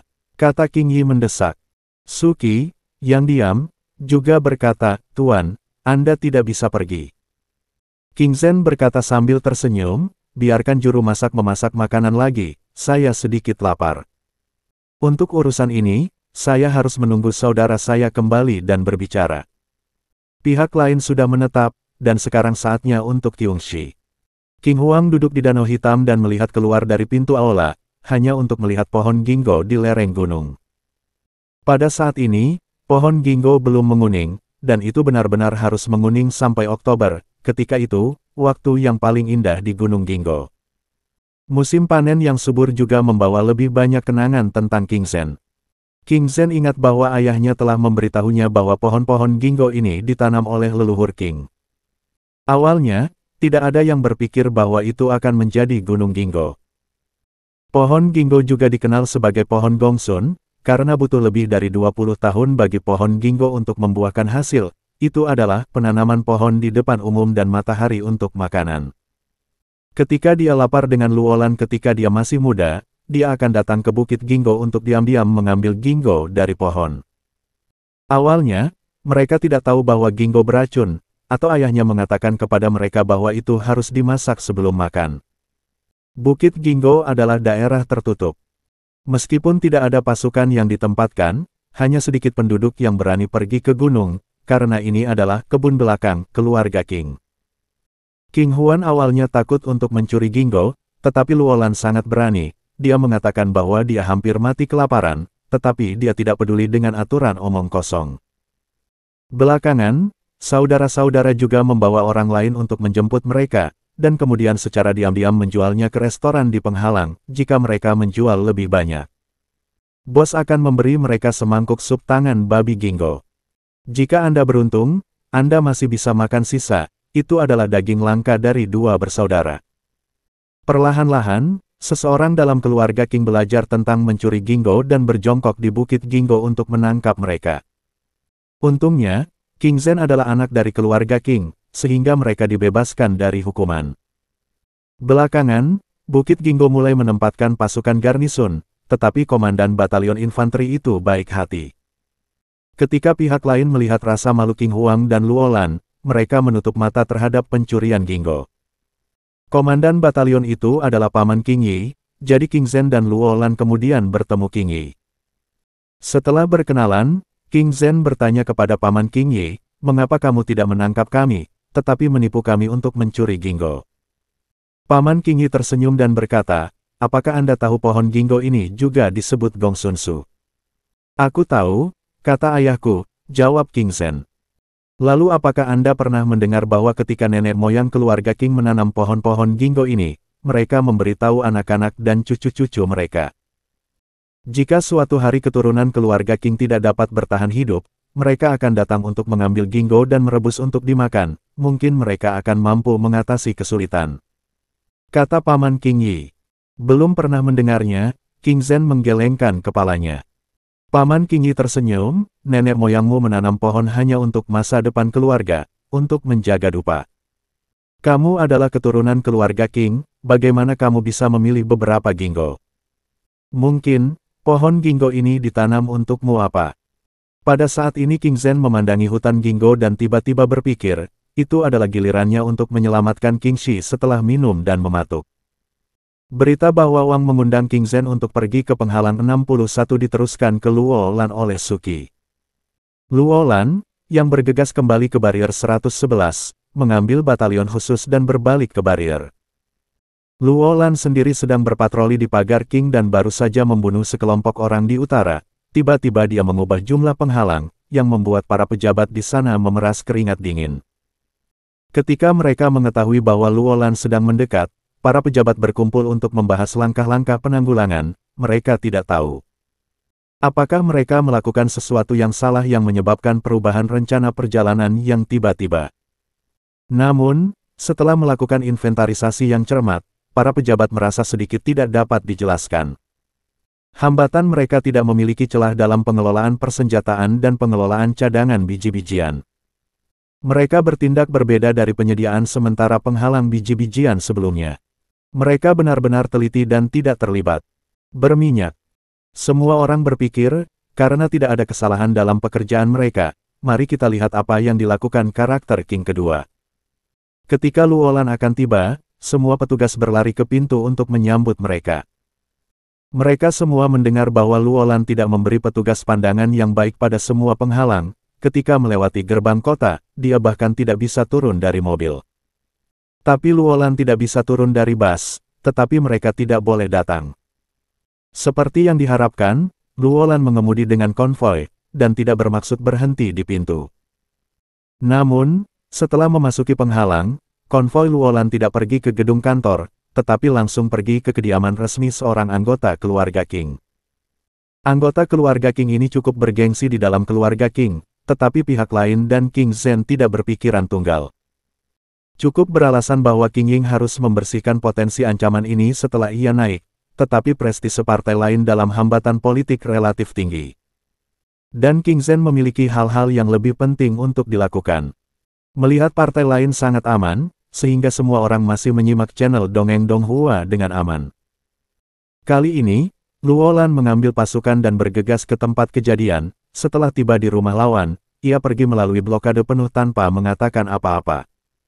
Dan kemudian bergegas masuk dengan elit batalion khusus. Seorang pria parubaya bernama King Huan berdiri di tengah halamannya dan memandang Luo Lan dengan dingin, "Apa pekerjaanmu?" Luo Lan berjalan menuju pihak lain dengan langkah besar dengan senyum lebar, dan kemudian tiba-tiba mengeluarkan pistol untuk membunuh pihak lain di tempat itu. Tetapi tidak memberikan pihak lain kesempatan untuk mengatakan kalimat kedua. Kecelakaan ini terjadi begitu tiba-tiba sehingga banyak petugas keamanan di mansion tidak merespons. Pada saat semua orang ingin melawan, para prajurit batalion khusus mulai menghabisi seluruh rumah besar dengan senapan otomatis yang dilengkapi dengan peredam suara. Personel keamanan di sini semua adalah mantan veteran keluarga King, mereka adalah tetua King Huan dan mereka juga elit. Dalam keadaan normal, mereka sepenuhnya mampu merespons serangan. Tetapi mereka hanya menggunakan pistol setiap hari, dan mereka bahkan tidak mengenakan rompi anti peluru. Di mana lawan elit dari batalion khusus? Luo Lan melirik mansion yang berlumuran darah, dan kemudian kembali ke mobil tanpa menyeret lumpur. Zhou Qi menghela nafas, pembunuhan itu terlalu berat. Luo Lan berkata dengan acuh tak acuh. Orang ini tampaknya diam-diam tinggal di penghalang, tetapi secara pribadi dia telah memanipulasi penghalang, dan dia telah mencoba berkolusi dengan orang-orang lain dari keluarga King. Aku menyimpannya sebelumnya, dia telah menunjukkan kebaikan saudara laki-laki saya, dan sekarang para Wang ingin membuat masalah dengan ngengat, bagaimana saya bisa menjaganya. Perjalanan Luo Lan tiba-tiba berubah dan menjadi sangat keras lagi, semua karena undangan Wang. Pada saat ini, Luo Lan sadar, dan perubahan besar akan datang, yang harus dia lakukan adalah tidak bergegas kembali ke penghalang 111. tetapi untuk membersihkan semua faktor ketidakstabilan di samping King Zhen. Dia akan membantu King Zhen menghilangkan semua bahaya tersembunyi di barat daya dalam waktu 3 hari. Hanya dengan cara ini ia dapat memusatkan perhatiannya ke tempat lain. Zhou Qi berkata, apa tuduhan untuk membunuhnya? Bagaimana dunia luar akan menghakimi kamu ketika kamu adalah seorang pembunuh tanpa kredensial? Hei, Luo Lan menemukan pada saat itu bahwa setetes darah baru saja memercik di wajahnya. Dia menyeka noda darah dengan tisu dan berkata sambil tersenyum, ketika Luo Lan membunuh, kapan aku harus menuntut orang lain? Bunuh jika Anda ingin memarahi, memarahi saja, saya tidak perlu reputasi yang baik. Petik 2. Masa luar biasa, orang luar biasa, melakukan hal-hal luar biasa.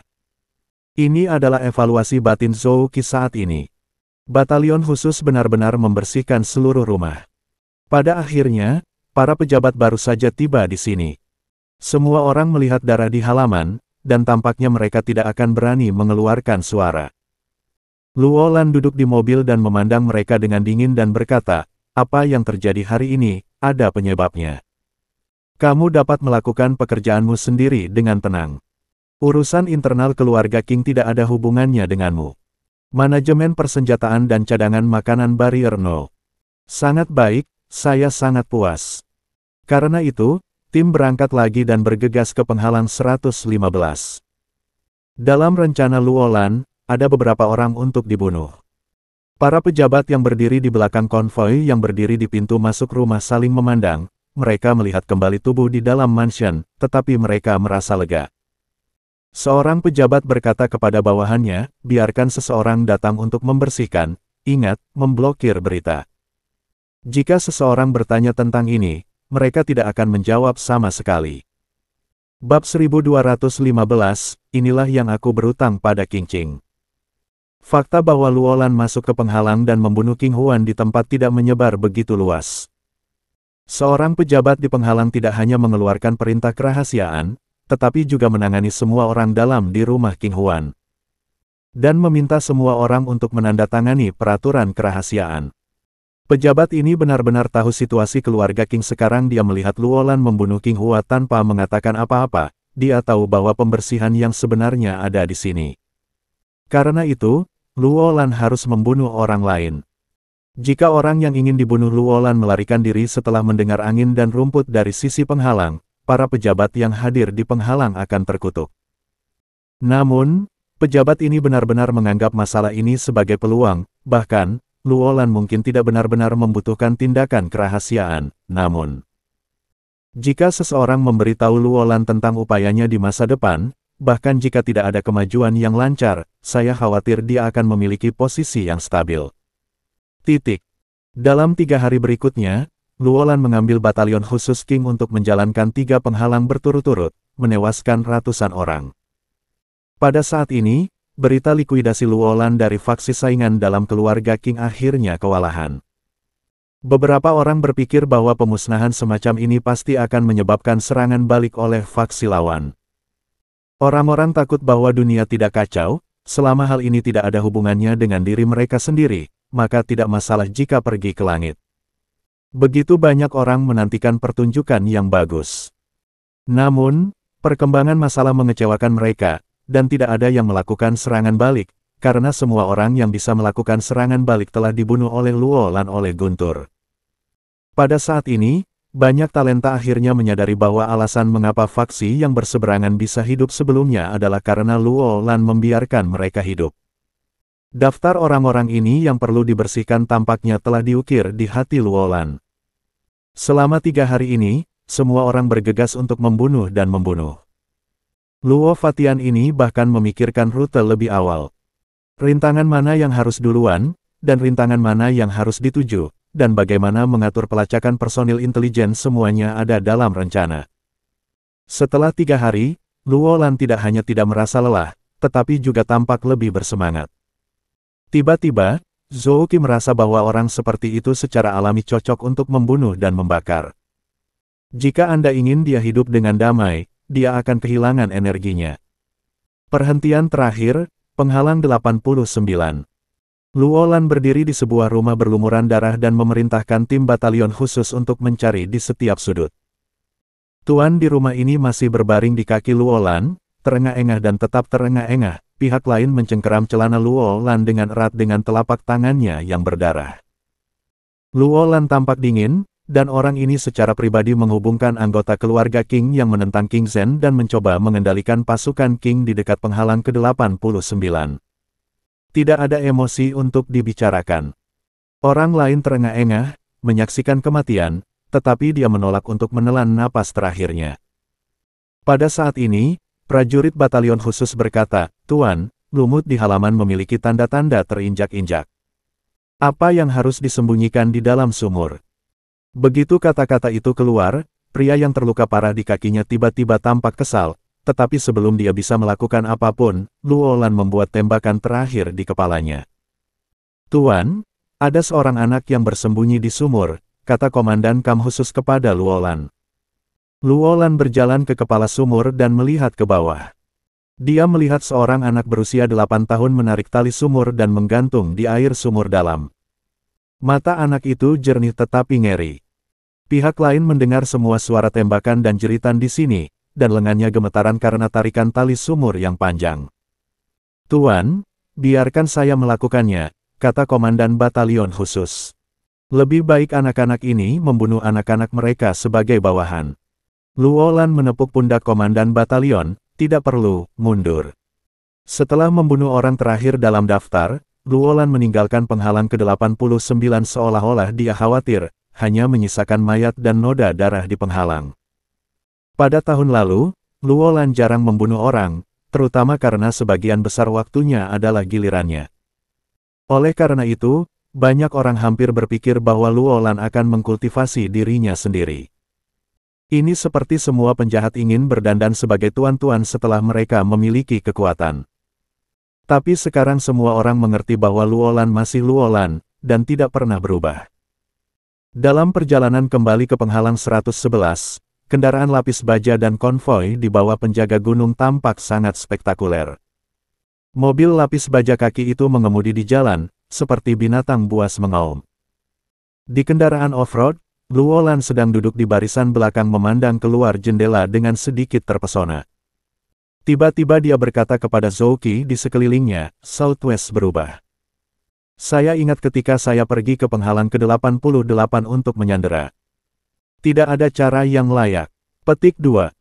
Satu hal, King Zhen benar-benar memiliki andil dalam mengatur barat daya yang sangat besar ini, kata Zouki, "jika saya mengubah orang lain.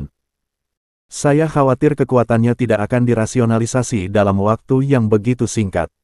Bagaimana aku bisa menjadi penguasa keluarga King?" Luolan tertawa. Zouki melirik Luolan, "Orang baik itu miliknya, orang jahat itu milikmu. Setelah 3 hari pembunuhan ini, kita dianggap penuh darah. Aku berkata bahwa kita harus memotong rumput dan menghilangkan akarnya. Setelah 10 tahun, ketika mereka dewasa, tidak bisakah mereka menemukan kita untuk membalas dendam setiap hari?" Petik 2.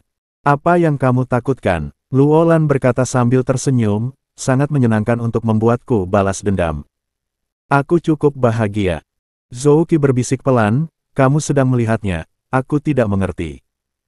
Meskipun King Zhen adalah adik laki-lakimu, apakah kamu harus membawa semua pot untuknya? Apakah kamu bayangan King? Apakah kamu tahu? Tidak ada bayangan Kyung yang berakhir dengan baik." Petik 2. "Itu saudaraku," kata Luolan dengan serius. "Semua orang akan berubah," Zouki berkata. "Ketika dia menikmati kekuasaan selama beberapa dekade, suatu hari kamu melakukan kemarahan, dia perlu membuat pilihan antara kekuatan dan kamu, menurutmu apa yang akan dia pilih? Kekuatan itu ajaib, itu bisa membuat orang menyerahkan segalanya." Petik 2. Luolan memandang keluar jendela dan berkata, "Kamu tahu, aku sakit ketika aku berumur 6 tahun, dan aku hampir mati. Benar, aku ingat aku memberitahumu." "Baiklah," Zouki menjawab, "mengapa kamu mengatakan ini?" "Untuk menyelamatkan saya, kakek saya menjual pianonya," kata Luolan. "Anda tidak tahu seberapa suka kakek saya bermain piano. Hal itu adalah hidupnya. Saya akan mendengarkannya ketika saya memahaminya." Dia mengatakan mimpinya adalah menjadi seorang pianis. Zhou Qi cemberut, jadi, apakah kamu menghancurkan impian ayahmu? Tidak, dia sudah lama tidak bermimpi, kata Luolan. Pada saat itu, ibu King Hua menderita kanker, dan lelaki tua itu telah mengosongkan tabungannya dan keluarganya untuk merawatnya, tetapi hasilnya masih belum selamat. Hanya keluarga yang pergi. Piano berikutnya, lelaki tua itu awalnya bermaksud menjual piano dan mengirim King Ying dan aku ke sekolah swasta Kings, karena setelah memasuki sekolah swasta, ada harapan bahwa lelaki tua di Bukit Ginkgo akan menghargainya nanti. Petik 2. Anak-anak dari keluarga King memiliki sekolah swasta, meskipun mereka tidak membutuhkan uang sekolah, kamar dan papan, pakaian, dan kegiatan sangat mahal. Sekolah swasta tidak hanya seorang guru, tetapi juga membawa para siswa untuk melakukan perjalanan. Ada veteran keluarga King di jalan. Ketika King Huang dan Luolan masih muda, semua orang di keluarga King ingin mensubscribe channel Dongeng Donghua dan mengirim anak-anak mereka. Karena memasuki sekolah swasta dapat diketahui oleh orang-orang tua di Bukit Ginkgo sebelumnya. Terlebih lagi, para guru di sekolah swasta ini adalah guru terbaik di konsorsium Gyeongsang, dan pengajarannya benar-benar berbeda dari luar. Sekolah militer, politik, ekonomi, sosiologis, filosofis, dan bahkan swasta semuanya berpendidikan penuh, yang mempraktikkan senjata api sejak usia dini. Anak-anak yang keluar dari sekolah swasta seperti itu memang lebih kuat daripada yang keluar dari sekolah biasa. Ada pepatah di dalam keluarga King bahwa anak-anak yang bersekolah di sekolah swasta adalah masa depan keluarga King, dan anak-anak yang tidak bersekolah di sekolah swasta adalah anak-anak liar. Karena itu, lelaki tua dalam keluarga Luolan sudah merencanakannya. Tidak peduli apa impian pianisnya sendiri. Jika hilang, hilang, tetapi kedua anak itu harus dikirim ke sekolah swasta. Kebocoran rumah itu terjadi karena hujan, dan keluarga baru saja menghabiskan uang untuk perawatan ibu King Zhen. Akibatnya, Luolan jatuh sakit lagi. Tidak mungkin, hidup lebih penting daripada apapun. Orang tua itu harus menjual piano terlebih dahulu untuk menyelamatkan orang. Tidak ada harapan untuk pergi ke sekolah swasta, dan orang tua itu mogok karena ia sering menjual darah. Luolan tersenyum pada Zhou Qi, kamu juga tahu kerabat macam apa di keluarga King. Sebelumnya, mereka membagi pabrik di tangan orang tua itu. Ketika orang tua itu meminta mereka untuk meminjam uang, mereka menolak untuk bertemu satu sama lain. Luolan melanjutkan, sebenarnya, itu adalah kebebasan pihak lain untuk meminjam atau tidak meminjam uang, tetapi paman kedua King Zhen bahkan tidak bisa melihat pintu ditutup ketika orang tua itu mencarinya. Bahkan membiarkan orang mengeluarkan semangkuk sisa makanan dari halaman. Piring datang. King Zhen ada di sana pada waktu itu, dan pembantu rumah tangga lainnya berkata, cepatlah makan, dan kamu tidak akan bisa makan makanan yang begitu enak saat pulang. Ayah King Yun, Zhou Qi mengenang, saya mendapat kesan bahwa saya tidak tahu bagaimana mati tiba-tiba di rumah kekasih sebelumnya. Kemudian, King Yun juga dibunuh oleh orang yang diatur oleh King Zhen. Saya hadir pada waktu itu, jadi apakah kamu membalas dendam? Petik 2. Luolan tersenyum, paman kedua King Zhen meninggal murni karena cerukan, dan itu tidak ada hubungannya dengan kita. Adapun King Yun, dialah yang datang untuk mati. Objek balas dendam kita pada awalnya bukanlah seseorang tetapi keseluruhan. King Shi, tentu saja, setelah dewasa, mental semua orang berangsur-angsur menjadi lebih damai. Saya mengerti bahwa dunia adalah jenis kencing seperti ini. Saya harus belajar untuk terbiasa dengannya. King Zhen berhati lembut di tahun-tahun awal. Jika bukan orang tua yang memaksanya ke bagian itu, dia tidak akan memutuskan untuk melakukannya. Kau agak aneh, kembali ke piano, kata Zhou Qi. Luolan mengenang, orang tua itu sakit parah kemudian.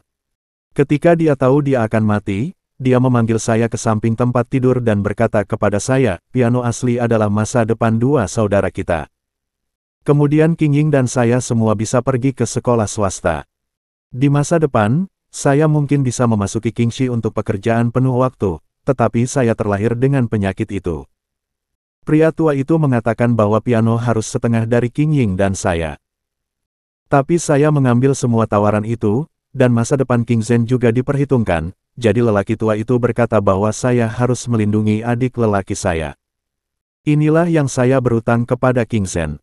Ini adalah hidup saya. Dan, cerita pun bersambung. Terima kasih buat Anda yang sudah mengikuti alur cerita The First Order, atau Di Sulai, di channel Dongeng Donghua, dan yang sudah bantu subscribe, semoga selalu diberi kesehatan. Dimudahkan segala urusan, dilancarkan usahanya, dan dimurahkan rezekinya. Bagi yang suka dengan alur cerita Donghua yang lainnya, silahkan cek di playlist, yang tentunya pasti tidak akan kalah seru ceritanya. Dan semuanya sudah Mimin rangkum di sana. Semoga bisa terhibur dan terima kasih.